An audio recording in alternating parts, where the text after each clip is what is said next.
Is Hot Girl Summer still happening this year? How many carbs are in a White Claw? If I squat every day, will I get a dump truck? I'm Shay. I'm Leah. We are Two Tone Training. You're listening to Don't Tone Alone. All right, is it getting hot in here or is it just the sweaty coach? You guys need to tune into the YouTube and see this man on screen for yourself. You will be hot and bothered. We've got Lewis Weber here. He is a team lead for Equinox, an amazing group fitness instructor. You guys might recognize him from the Equinox franchise, or you might recognize him from the Instagram lives that took place during quarantine. Some of you might still be sore from them. I know I'm still mad at you, in case you were wondering. Shay dragged me to one of his workouts during quarantine. She was like, "Oh, I have this guy. He's an Equinox instructor. Let's do one of his workouts. It should be good." I swear to you, I couldn't walk for one full week. One full week. Makes it look so effortless, and he's like, "Oh no," and keep going with the reps. So yeah. That was like the running joke. No, I was dying. I was totally dying the whole time, but you got to fake it till you make it. You did not miss a beat during quarantine. I feel like you have stayed in just like impeccable shape throughout. And is that just an rude. Instagram facade, or have you really just stayed? I know the crazy filters shape? are getting really good these days. So is it for real? So I'm not very tech savvy, so it's not really a lot of filters. I wish that Facetune and that whole thing is like my world, but it's really not. I'm not good with the phones, so yeah, what you see is what you get. Wow, he's like, I really am this beautiful. He's like, I didn't even use the sharpen tool. No, I didn't. I didn't use the sharpen tool. I wish that I could be better. Like I see everyone making all these crazy videos and editing them and putting music and putting all this background stuff, and I'm like, here, you get a 5-second video. That's all you get. I mean, but the content is still amazing. The workouts are amazing, so it's fine. You don't need the glitz and the glam. And I think that kind of like translates into your in-person classes as well, right? It's not a whole lot of like showy whatever. It's kind of like, this is the move. This is the killer workout. Like, come with me or don't. Right. And you kind of know what you're going to get. Yeah, no, I think people make comments to Shay and I like, how do you speak while you teach? And I just feel like not even on near the level of Lewis when he's doing his just like backflips and his like row to split and then still has like a full conversation without losing breath. It's a skill. It's impeccable. Well, it is a skill, but it's a skill you learn over time. Trust me, I busted my ass many times on camera. So that's part of the I remember live one experience. time trying to do it. I remember trying to do a handstand from a burpee, and I flipped by mistake and hit the phone. Everything just fell. So I promise you, there's a ton of bloopers on YouTube. Oh my God, we're gonna have to go uncover those. I don't know how we missed those. Speaking of bloopers, though, you were showing me his Instagram stories the other day, and you're like, he's known for the funny GIFs or memes, or I don't know, is it a GIF? Is it a meme? Yeah, just these crazy fitness videos that catch people's attention, and when you post your class schedule, that's like your thing. Correct, and that's the main goal. I was trying to figure out a way of getting the members or of getting everyone's attention. Because if you see a black and white, if you just see words on there, it looks boring, right? So I felt that a good way to get the members' attentions to like, all right, look at my class schedule is, let me put something funny. It could be a fit fail. It could be a gym fail. It could be just, today I posted about this grandma. She's I saw that eating ostrich, and I'm like, but you know what? It's like the little things. Whatever makes me happy in the morning at 5:00 in the morning. If it makes me laugh, it's gonna make somebody else laugh. So why not put my schedule on that? And it might just convince them to come to your class. They're like, you know, that was just funny enough. The chance of that old woman being in class, maybe. But Lewis, are there any fitness fails that you can kind of share with us? You talk about teaching kind of like live and maybe in person on camera. What do you have any moments that come to mind? Yes, several. So you have to adapt and overcome. During the pandemic, we were completely shut down in New York. We didn't have anything. I didn't have weights. So for me to do a box jump, I would use step stools. The step stools were pretty high, but after doing a couple of actual like intervals, you're sweating all over the place. It's hot. So I slipped on the rug. I tripped on the on the step stool, busted my butt. I also did a handstand, like I said, one time. I flipped over and completely like hit the TV and everything else. Just like little things like that. But I promise you, I definitely busted my ass many times. Are you someone who then deletes the content after it, or you're kind of like no shame in the game? No. I'm keeping that live. Absolutely not. No. No. Listen, I'm all about being perfect, but no one's perfect. You know, if you really love this job, if you love what you do, you got to laugh with all the fails that you're going to have. And You know, that's how you become who you are. And for me, it's funny. You know, every time I teach class, if I do something dumb and I, break a mirror, it's happened. Yeah. You're just like, okay, let me just work around this, just laugh about it and call it a day. Can't really fix those things. I think it humanizes you a bit too, especially like with the Equinox instructors. I think these members come in and I mean, they're amazing human beings, but they see you and you're like on this pedestal. So when you do have those mess ups, they're like, okay, he's human. I can mess up. Yeah. He can mess up. We can all mess up. Like I was saying before, I liked the mystery behind, not really getting to know the members very well because I didn't want them to get too personal. Right. So if one thing I was good about was trying to keep my personal life, very separate from my job. However, that also makes you look slightly unapproachable. And I heard that word many times. Now, I don't want members ever to feel like I'm unapproachable, but I did like that mystery. It made them work out a little bit harder just because they didn't know what I was going to say or how I was going to react to it. Lewis, take us through every time you see those. When someone's in a class with you, like, what's your vibe? Like, are you the hard ass? Yeah, he was my mentor, and I remember being like so intimidated when Aura was like, "Oh, like Lewis is gonna be your mentor." And I was like, "Oh my god, if I mess up, like my life is over." Like, you call people out individually, no shame. No. So I don't believe in calling people out unless you do something completely stupid or inappropriate. And by inappropriate, I mean if you're on your phone or if you're just not paying attention to the class, if you're talking during the class, just the little things that I guess probably annoy everybody, not just me. So those things I do call out. As far as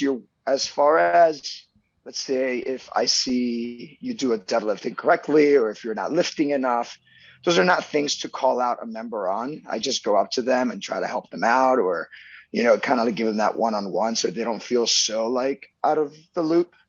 Right. But you never want to call out members like that. Yeah, that would be embarrassing.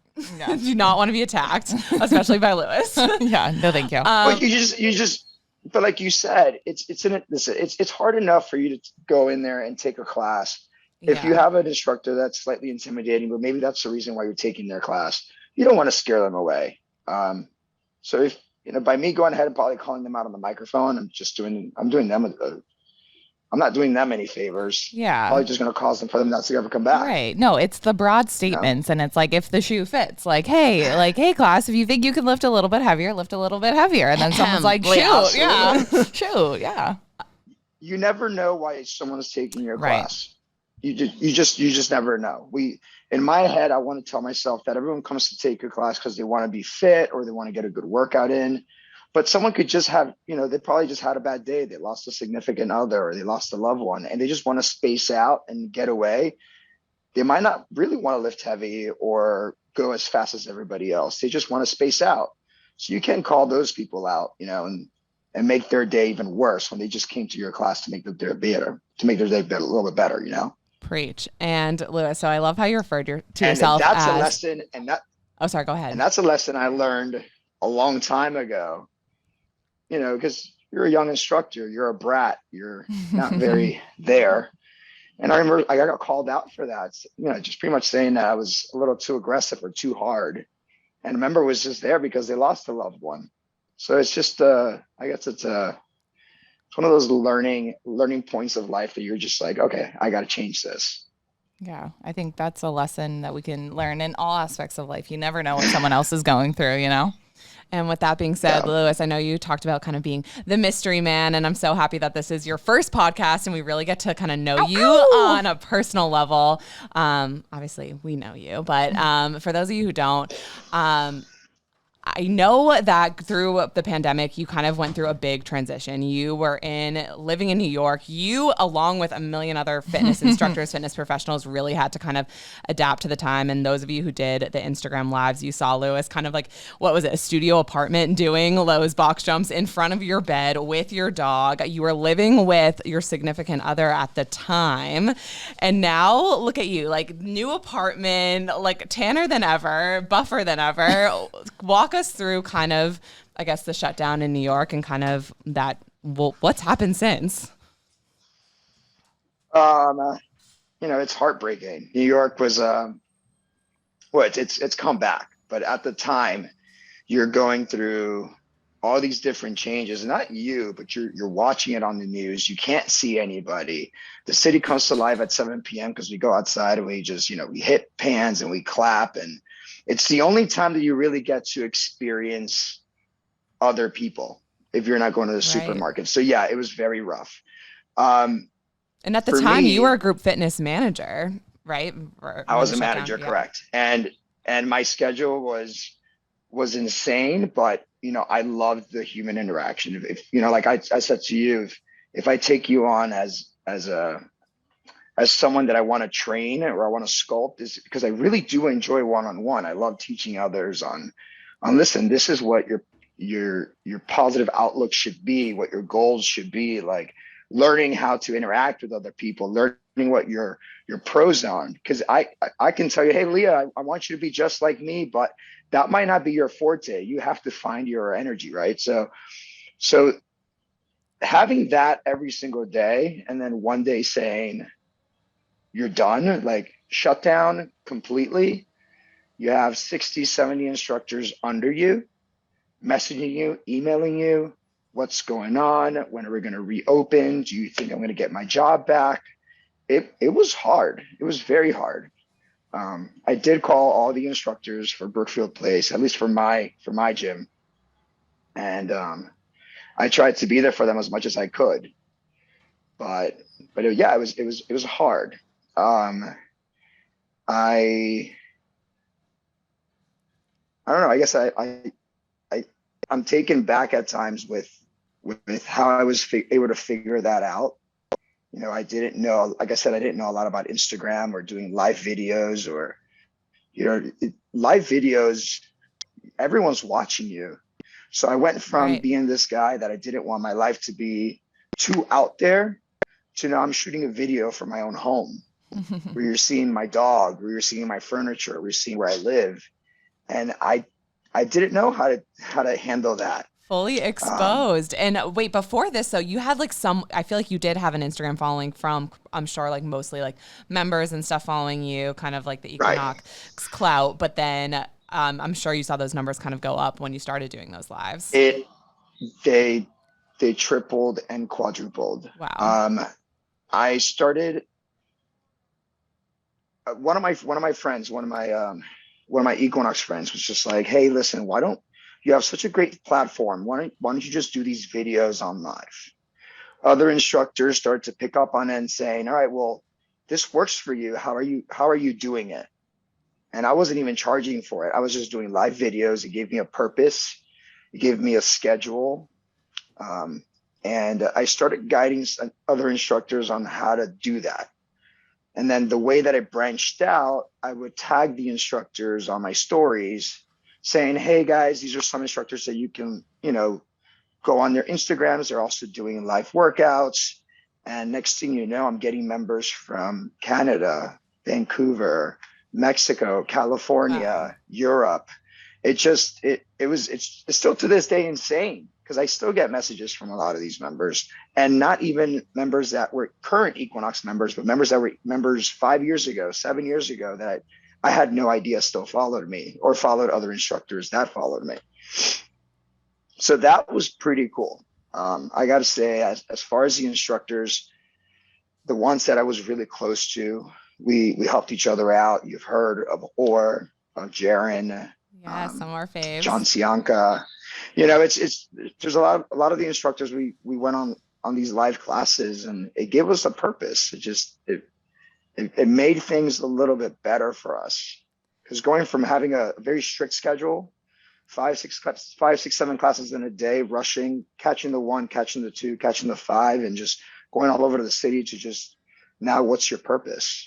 I know, and it's really interesting how so many instructors adapted it, and like how many now are kind of like taking full advantage of the virtual fitness scene and have really grown their brand. So definitely a double-edged sword there, as far as like, so devastating that these gyms were closing down, but it's amazing to see kind of what has come from the pandemic. But I guess getting a little bit more into what was happening in the pandemic. So you were with your significant other at the time. I forget, was he in fitness as well? So I actually can't mention his name. Okay. I don't think I can, but he was a professional athlete and competed in gymnastics. Never made it to the Olympics, but did compete in Worlds. Once he retired, he opened his own gymnastics studio for kids. Was it, at the time, did it feel like it was right? Yeah, because in my world, I'm like, all right, well, you're in fitness, I'm in fitness. Yeah, like when you describe it, it makes sense. Yeah. Yeah, we have a lot in common. And what I didn't realize is how much we didn't have in common. And I think we knew how much in common we didn't have, but the pandemic really brought out this other side of it. Like I said, you're going from like this everyday lifestyle, to all of a sudden it's shut down and just cut from your life. Some of us can, move past that and make something out of it, like I did. Him, in his case, he just did not. He fell very much into depression. There was countless things that happened because of that, and it definitely drove us apart. I think the pandemic did that for a lot of people. They went one way or another. Either you found out, including myself. Yeah, either you found out you were in fact very compatible, or you really weren't. Because I mean, if you think about it, your life just stops. All of a sudden, you have all this time to spend together to get to know each other. And Shay, for you, it just quickly was like, this is not it. This is not it. And I mean, I feel like it didn't even. It was like literally the first day of the pandemic, so I can't even say we like survived any of it. But now I'm almost like, I feel like that has to be like a true test to any relationship, right? Like, let me lock you in a 2x2 apartment for 3 months and let's see if we can really make it work. Relationships are hard as is. And I feel that when it comes to our field, they're even harder. There's a lot of things that go with it, whether it be that you're teaching now a class of 30, and there's jealousy that can be with it. There has to be like this really immense trust in your partner for you to do this job. I want to talk a little bit about that. Yeah, let's dive into that a little bit. I was saying to Leah, I was like, the thing about Lewis is like the people that go to his class, like Lewis is so pretty that I think girls and guys are both like, just go not only for a great workout, but to look at Lewis. And so I can imagine that being a really hard thing for a significant other. So is there any like kind of like advice you can give for maybe people kind of dealing with something similar? Because you also don't want to be that instructor to be like, and I'm taken, everyone back off. So again, there are ways for you to,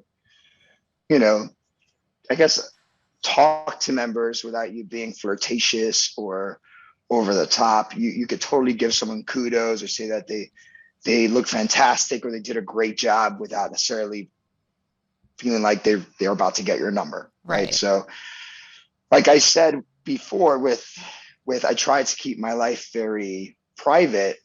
That actually helped me out a lot. I wouldn't give out my number just to anybody. If I did talk to someone, it would be through Instagram or through messaging. If someone invited me over, let's say, let's go out to dinner, or let's go, I'm celebrating so-and-so's birthday. It's not because I didn't necessarily like the person. I knew to keep myself somewhat at an arm's distance, so it wouldn't be too much. Right. Of course, there are members that after many years, I grew these immense friendships and like almost like a family. but you're already past the whole attraction thing. You're already past the whole, like, I feel like they're, they have some sort of attraction towards me. It's not even about that. It's more like you just build a bond. I don't know. I'd say that and just talking about just me being gay in general in New York City, I think that is probably one of the hardest things that you could put a guy through, because there are many gyms with a lot of gay attractive guys. Yeah. So it being that, I would say that, gay men tend to be slightly more easygoing, flirtatious. That world for me, though it was difficult, I was able to always keep it far enough that I never felt like I was giving anyone false expectations or leading anyone. Yeah, correct. Well, there you go. Fill in the blanks for me. I got you. Well, you talk about some of the difficulties and obstacles of being a gay man in New York City, and kind of saying how there are so many others and it's easy to cross lines and all that. But I want to take it a little bit further back in your story. Obviously you are an aspirational person as it is, but I can imagine you are a role model for so many people in the community, LGBTQ community. Do you get messages from people, that you've helped them out? Many. And it's to me, it's more sad, I'd say. I don't know. I even get emotional about it. You read these, you never know your impact on someone's life. You have actually no idea what's going on in their life and how something you said, something you did affected them. And it could be as simple as saying hello. How are you? And I've had many of those where I'll have a gay man just, they're going through a hard time, or they just haven't come out to their family, or their boyfriend just left them, or they don't feel like they're attractive enough, or they don't feel like they're good enough. And it could just be a small 2-second interaction with them in class, and you just changed their day. But you get these letters, and you don't try to like fill yourself up with like, oh, you're so amazing, you're so almighty. It's more like you just have no idea how you're going to impact someone's life. And it's really cool. That's probably one of my favorite things about this job. And have you always been like I know you come off as just like this super confident person, like has that kind of always been the case for you, or is that something you've kind of like grown into like through kind of fitness? I've always been hard-headed, that's for sure. But I've always been very hard-headed. My mom always said that. But as far as confidence, it takes a long time for you to build confidence. When you're teaching a class, public speaking is not easy, period. But I was, my parents are very religious, and I had to do a lot of public speaking. So maybe that helped. Me being hard-headed and talking back to my mom as much as I did, maybe that helped. Sticking to my guns as far as what I wanted to do as a career. And as much as my mom wanted me to do something, or my grandma wanted me to do something, I always said, I want to do this. And that's the route I was going to go. So was I very assertive in what I wanted? Yes. Did I always think that I was going to be this, know-it-all guy? No, it took a lot of times, especially in New York, you get beaten down so much that, you build your swag, I feel like everyone needs to do a few years in New York City. Like that should be like a rule. Like you have to have thick skin and like just a hustle to you. I would say if there is one thing every parent should do, send your kids to New York right before they go to college for 1 year. I agree. Have them rough it out. Have them rough it out with $600 in their pocket, and having to figure out a studio, and having to figure out where you're going to eat and what your job is going to be. And it's definitely going to put lots of layers on your skin, because you have this immense amount of cultures, and everyone's not out to get everyone. I think that everyone in New York just has a purpose. Like they have somewhere to be, somewhere to Yeah, go, and stay in their lane a that little hustle, bit. that drive, you just you learn to respect people for what they just do, and the amount of work that you're going to be put through to get by. I don't think anyone Even going to the grocery store is can a say that. mission. Yeah. Oh, for sure. I remember my parents dropping me off at school, like in the middle of New York City, and they were just like crying leaving me there. I was like, I cannot believe we're leaving her just like next to Times Square pretty much. And Yeah. I don't know, but I definitely say it's like the best time of my life ever. And I guess I'm kind of curious, why'd you leave New York? Like what prompted the Miami move? All right. So I'm from Miami. I love Miami. I love my family. I have a pretty good group of friends here. And despite me moving to New York, I still kept in touch with my friends here Yeah. and with my family. Miami grew as a city, and I saw an opportunity here to bring that energy that we have in New York to what we can offer here. Like I said, there are so many. New York City is the mecca of fitness. The experience that you're going to receive there is like none other. Right. The best instructors, the most professional coaches, the most educated people, the hustle, the drive, the energy. Those are things that you just can't learn anywhere. So for me, I moved there for that reason, and I moved to Miami for that same reason. It felt like it was time for me to, feel that same challenge that I had when I moved to New York, but now having that challenge here with a completely new environment of people that don't know who I am. So what do you think the biggest difference between a New York member and a Miami member is? Like, can you give us a little taste or like an impersonation? I'm going to be beat down for this. He's like, I'm going to get fired. I can't necessarily impersonate. Okay. I don't think I can impersonate. I can say that the member that goes into New York has somewhere to be right afterwards. Right. Like So they're they not have even no staying for time the to cool lose. down. No, they don't have time for the No cool time down. to lose. No time to lose. They get in there, they do their work, they hustle, they sweat, they give it their all for 45 minutes. Whereas here in Miami, it's not so much about time. They I show up think with their everyone's in their matcha own time. latte. So that was by far that was my greatest challenge, being able to, direct what I wanted for the class, despite having members walk in 5 minutes late, or having a way to, before I would just say, get off your phone. Whereas here I have to kind of like talk them through my expectations of the class in the very beginning. So it drives the energy of a class in a very positive way and not very negative, if that makes any sense. Yeah. I feel like you almost need, it sounds like, a little bit more patience, especially coming from New York. Oh, a ton. I mean, when one of the clubs in New York, when we acquired it a long time ago, the members there, the people there, were very set in their ways.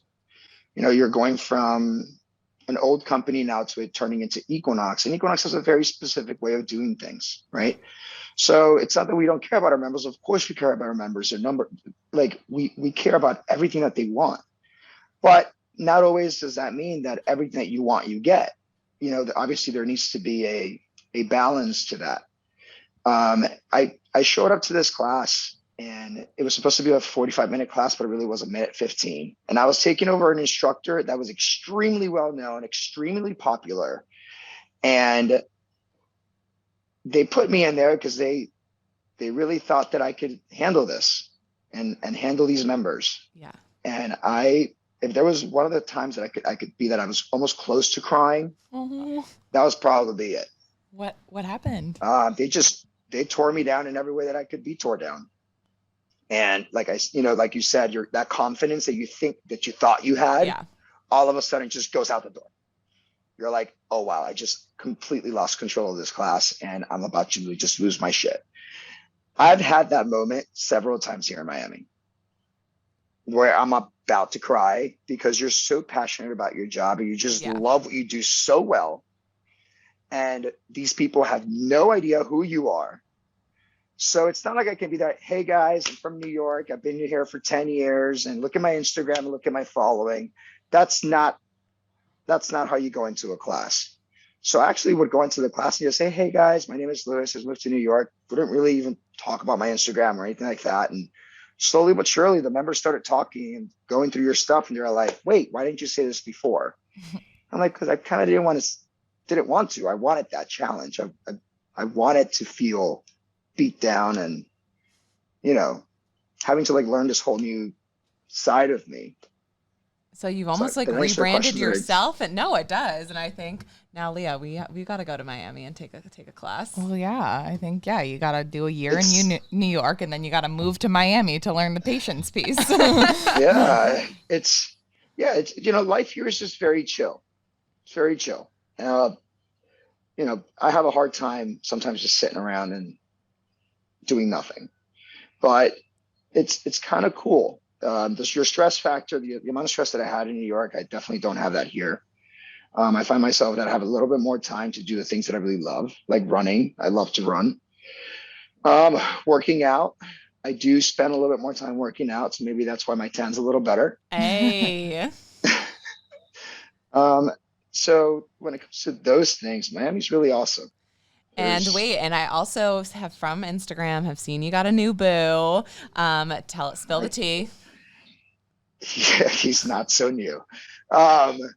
So I actually was dating Sean before I moved to New York, which is kind of cool. Oh, that's nice. Oh. Wait, how'd you guys meet then? Like online? He slid into the DMs? We met. I was dating one of Sean's friends, and I'm not kidding. He walked in the door. We were at like a house party or something, and he walked in the door. Mind you, I'm dating someone. He walked in the door, and from the moment he walked in, my eyes were like locked on him.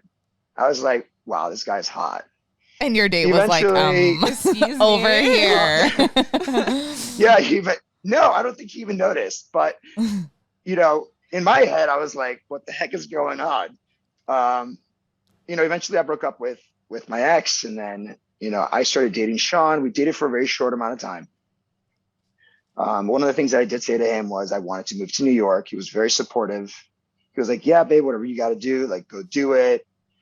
I moved to New York. Eventually, you can't really have a long distance relationship and be broke in New York. It just doesn't work. Yeah. So, struggle. we stayed friends, and we stayed friends for 9-10 years. Oh my God. And then before I moved back, everything rekindled. So here we are. I love that. So now you Oh. guys are both in Miami, living your best life. He lives in Fort Lauderdale. I live here in Miami. We still have somewhat of our own space.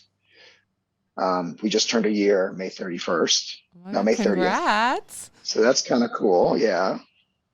And it's just very go with the flow. It's very happy. It's very different from anything I've ever had, because I've already dated him, already know him. We've known each other for 10 years. He understands my job. I understand his. So that's kind of cool. It's really easygoing. Does he come to your classes?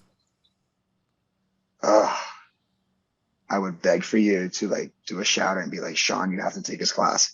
That is the one thing that he won't do. Wow. He won't take my What's class. his reason? Is he? Huh? What's his reason? Is he intimidated? I have no idea. I think it's more like he just likes to do his thing. Yeah. And once you step outside of that, it's like me going to his job, I guess. It's probably would not feel the same thing if I'm like, Sean, maybe you should do this, maybe you should do that. So I don't know, maybe that could be it. So does he work out on his own? Yes, he does. Okay. Yeah, he's hot. In case you're wondering, Like, he is is sexy. he- Yeah, he's totally hot. Yeah, he works out on his own. He just does his own thing. But you keep that He parts works of out your at- life Yeah, separate. it's kind of nice to sometimes have other things that you can bring to the relationship, other passions. That way, it doesn't get stale. Like sometimes you date people that you think are so similar, and that's And then truly it's a sometimes snooze fest. Right. No, we've worked out together. We'll do our own workout. We've worked out maybe like twice or three times together. Super, you know, I don't really tell him what to do. I just like he'll ask me, "What are you doing, babe?" And I'm like, "All right, cool, I'm doing this." And if he wants to join in, great. If he doesn't want to join, that's fine too. I've been to his gym once or twice, and when we go there, he's doing his thing, I'm doing mine. This I don't is really need a lot of space. This is a running joke though. Like Leah and I last summer, like our thing, well, we were both kind of single at the time, and we would like invite like people we were kind of dating to boot camp. And like I'm so a person that's like, if you showed up, if you tried, like that's attractive to me. Leah is so hard. Like if you're not the best one in the class, then like probably not gonna work out. She was so harsh. I remember us leaving boot camp, and like his jumping jacks were atrocious. I think that could be it too. Like, I really do respect him and love him so much that maybe in his head he thinks, well, maybe if I can't do 25 push-ups back to back, he might think of it as different. I don't know. Yeah. But I'm going up to New York this coming weekend. I saw. That's amazing. Beyond excited. What? Like I'm just so excited. I know, and the schedule's officially released. You're doing the Hamptons as well. I saw. I'm doing the Hamptons in July and in August. It's just it's kind of nice to go back to the city that built you and to like say, hey, listen, I'm still here. I didn't forget you guys, and still come back to Miami and do my own thing. I love Equinox has been giving me those opportunities, so I'm very excited about that. And I did ask Sean. I said, you don't have to take my class. You can go work out, but I do want you that at some point, I need you to just watch me teach or watch me coach. Yes. Because I want you to understand that side of me. But you don't have to take my class. Wow, you're nicer than I am. I'm like, you better believe you're showing up and signing up and bringing 3 friends to come take my class. Oh my gosh. I was creeping your Instagram before this, obviously. And you had a birthday post and you said, cheers to 34, which first of all, looking like a whole damn snack at 34. Meal. Wow. Yeah, not even, I'm sorry, that was rude. You're a meal. 3 courses. But in your caption, you said, to be at peace is one of the greatest gifts. And that just really resonated with me. Can you kind of dive a little bit deeper into what that means to you to really be at peace? So I feel like everyone has a story, right? So it's hard sometimes for me to talk about my story because I don't like the vulnerability part of it. I don't want anyone to ever say, oh, like poor little you, or listen, my story is rough. I was born in Venezuela. My dad passed away in 96. We moved in 96 to Miami right after he passed away. It's a huge culture change for me. Stepfather was, I guess he gave me everything that I needed in order to be a man, to just go through life and just be the guy that I am today. But, you go through all these verbal abuse, emotional abuse. You deal with that your whole life. And then even later on in life, you have relationships that are just very toxic. And, during the time that, we were training, when you were coming over to Brookfield, I was going through some hard times there too. My relationship was very emotionally stressful, and I thought I was happy, and I thought that would be normal, that you put yourself through all these different challenges for a relationship in order to maintain it. And I was never happy.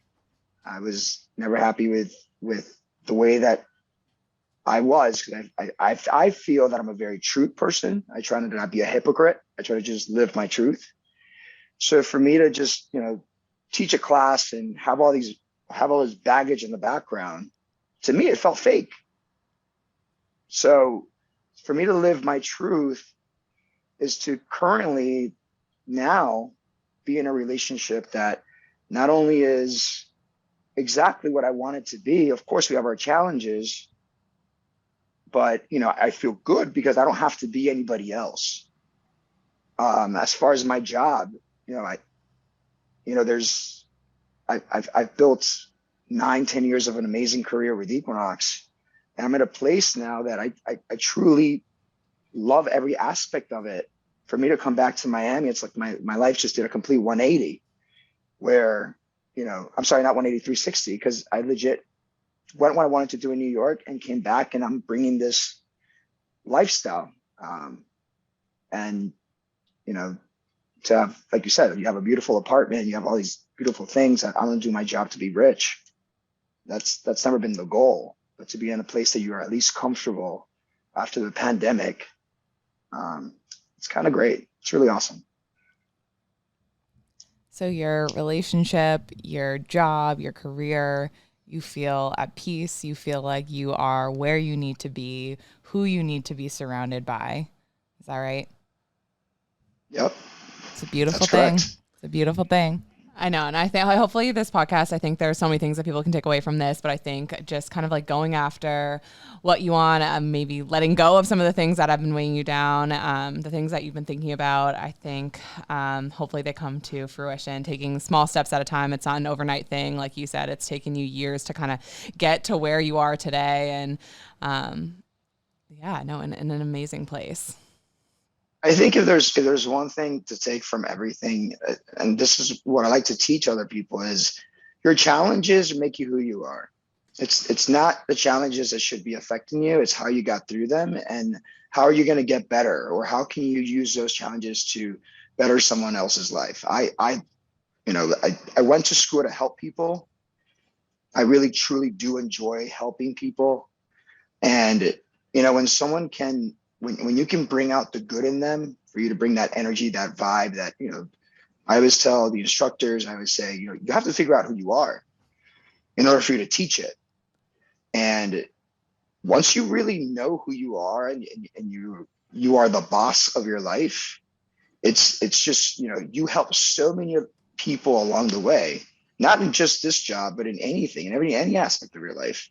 Because there's going to be assholes out there, and there's going to be a ton of assholes, but you always know who those are going to be, And as long as you're secure with who you are, that, those assholes affect you just a little bit less. That was one of the things that honestly stood out to me when Lewis was mentoring me. It was just like, find your vibe. He's like, it's probably not going to be my vibe. It might not be whatever, Molly Day's vibe or ours, our vibe. He's like, take everyone's classes, not just mine, and kind of figure out what your lane is. And I think that's taken a while, but I definitely feel like I'm in a more secure place because of it. And teaching in Boston has been so much fun. Definitely different than New York, but and then together is it's a whole different vibe in itself. I love Boston. My boyfriend's from Boston, so I've been going to Boston a lot. Rude, Lewis, rude. Hello. Speaking of running, we do have a run club, so we've got to get you out to one of our run clubs. You'll smoke everyone. It'll be amazing. You'd be surprised. It's not the same me running on my own as me running on the treadmill. Definitely not the same. It is If I different. put a good mix on, a good tune on, and I'm in my head, I can rip, some 7 miles per hour, 6 miles, like easy, nonstop for a full hour. I get on a treadmill, I'm tired after 3 miles. I know, but this is outside. This Lewis. is outside. You get LED laces. Right, it's hip hop music. It's at night. There are people. So I don't know. Trust me, when you come back to Boston, I did see this. You have to come. The light up shoes. Yes. Exactly. So I'd like to do that. So please come. You and your boyfriend. You and are whoever. cordially invited. Yep. That'll be the workout you guys do and thrive at together. Yep.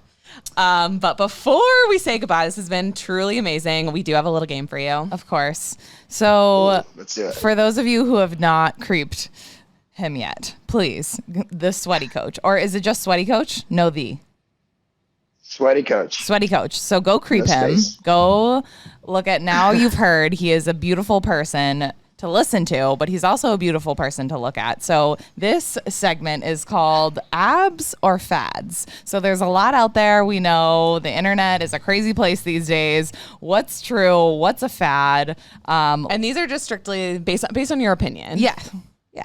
All right. Okay. So first one, fasted workout. Abs or fads? Fads. Do you normally eat before you work out? Yes. What's the go-to? Do you want to know what I eat? Yeah, I feel like now On the everyone's- edge of my freaking seat, Lewis. 4 eggs, cinnamon raisin bagel, half an avocado, coffee, and 2-3 glasses worth of water. That sounds really good. Wow, that's what I want right now. Wait, are the eggs hard boiled? Nope. Oh. Scrambled. Okay, all right. He's a scrambled guy. All right. You can't drink alcohol if you want to be fit. Abs or fads? No. That's a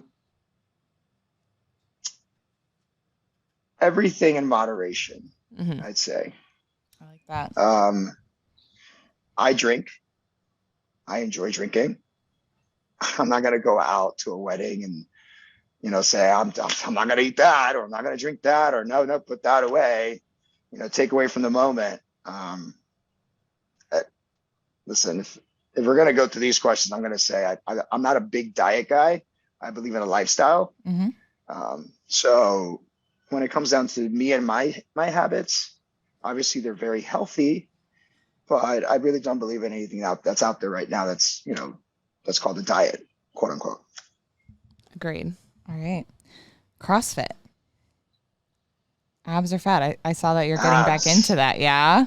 Let's go. I love CrossFit. The hands overhead. I for those of you- love it. Okay, a little bit about that. You stepped One away. of my Yeah. friends. Huh? You stepped away from it, like you did it in the past, and then you got back into it recently. So what happened was we built such an amazing group. We were working out at CrossFit Solace, and one of my friends, he was like, come CrossFit. And I really never liked the whole CrossFit world because I felt that it was too fast, too quick for someone that just didn't have the knowledge, right? But then I realized, you know what? If you really do take your time, you could teach anybody anything. So, I started to pull away from that mentality of like CrossFit as a whole and just started to make of it as CrossFit as an actual workout. The workout that we were doing at Solace more hit than it was CrossFit. So that's why I enjoyed it a lot.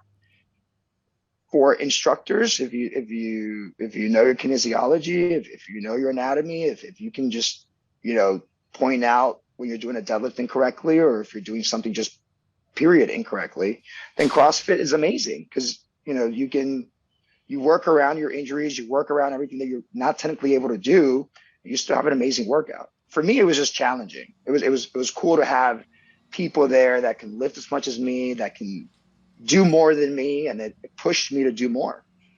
I love it. Somehow Leah and I have found Yeah. ourselves in the CrossFit community. We went to Wadapalooza this year in Miami, which was freaking amazing. Hosted our podcast there. So if you guys are interested in learning more about CrossFit, definitely check out some of those episodes. Yeah. We had Steph Chung on the other week. We had the Buttery Bros on, Luke Parker. So just plug in some of the other Did you episodes. just almost get a concussion I from think hitting so. your I was head like, on the microphone? Yeah. Tried to be suave with it. All right. Yeah, Next- one of my besties, Lulu Faria, Lulu, she was in it. It's just, Yeah, they're Yeah, I love amazing, it. amazing athletes. Okay, working out every day, abs or fads? working out every day. Does that include Saturday and Sunday? It Yes. does. I don't work out every day. When you take a rest day, like, do you So- actually sit on the couch, or are you like an active rest day kind of guy? Yes.